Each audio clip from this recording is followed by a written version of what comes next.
আসসালামু আলাইকুম everyone, welcome to হুমায়রাস lifestyle. দেখতে দেখতে কোরবানির ঈদ কিন্তু প্রায় চলে এসেছে। আর কোরবানি ঈদের জন্য গরু, খাসি, রোস্ট, রেজালা, খিচুড়ি, বিরিয়ানি সব কিছু এক মশলায় রান্না করার জন্য আজকে আমি আপনাদের সাথে শাহি গরম মশলার রেসিপি শেয়ার করব।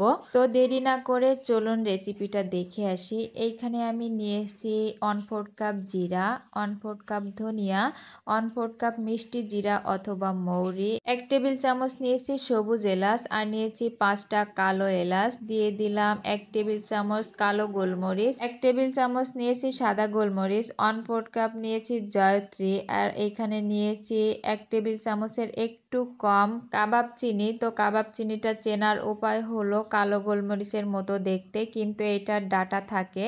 যখনই দেখবেন যে কালো গোলমরিচের ডাটা আছে তখনই বুঝবেন যে এইটা হচ্ছে কাবাব চিনি। দিয়ে দিলাম 1.5 চা চামচ পোস্ত দানা আর এইখানে নিয়েছি 6-7টার মতো স্টার অ্যানিস অথবা তারা মশলা, যে যেটা নামে চেনে সেইটাই বলবেন। এখন দিয়ে দিব 1 টেবিল চামচ শাহি জিরা, তারপরে দিয়ে দিলাম 1 টেবিল চামচের একটু উঁচু করে লবঙ্গ, দারুচিনির টুকরো দিয়ে দিলাম 8-10 পিসের মতো, আর দিয়ে দিলাম এইখানে হচ্ছে একটা জয়ফল। জয়ফলের ফ্লেভার অনেক স্ট্রং থাকে, এই জন্য আমি একটা জয়ফল দিয়েছি। আর জয়ফলটাকে আমি খোসা ছাড়িয়ে ভিতরের অংশটা দিয়ে দিলাম।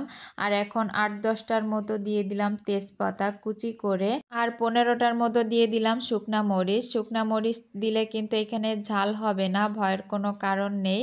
তো সবগুলা মশলা আমি মিশিয়ে নিব। এখন মেশানো হয়ে গেলে আমি চুলায় প্যান বসিয়ে দেন হচ্ছে মশলাগুলোকে খুব ভালোভাবে ভেজে নিব। অবশ্যই খেয়াল রাখতে হবে মশলাগুলো যখন ভাজতে হবে তখন একদমই লো ফ্লেমে ভাজতে হবে, না হলে মশলাগুলো হচ্ছে পুড়ে যাবে। তখন মাংস রান্না করলে কিংবা বিরিয়ানি, তেহেরি যেটা বলেন ওইগুলা রান্না করলে একদমই তেতো লাগবে, খেতে একদমই ভালো লাগবে না। তো এখানে আমার মশলাটা কিন্তু ভেজে নেওয়া হয়ে গিয়েছে। এখন একটা ছড়ানো প্লেটে ঢেলে দিলাম মশলাটাকে ঠান্ডা করার জন্য। অবশ্যই ঠান্ডা করে মশলাগুলোকে গুঁড়ো করে নিতে হবে। তো এখানে আমার মশলাগুলো কিন্তু একদমই পুরোপুরিভাবে ঠান্ডা হয়ে গিয়েছে। এখন আমি একটা ব্লেন্ডারের জাগে করে হচ্ছে মশলাগুলোকে গুঁড়ো করে নিব। আপনারা চাইলে শিলপাটায়ও গুঁড়া করতে পারেন।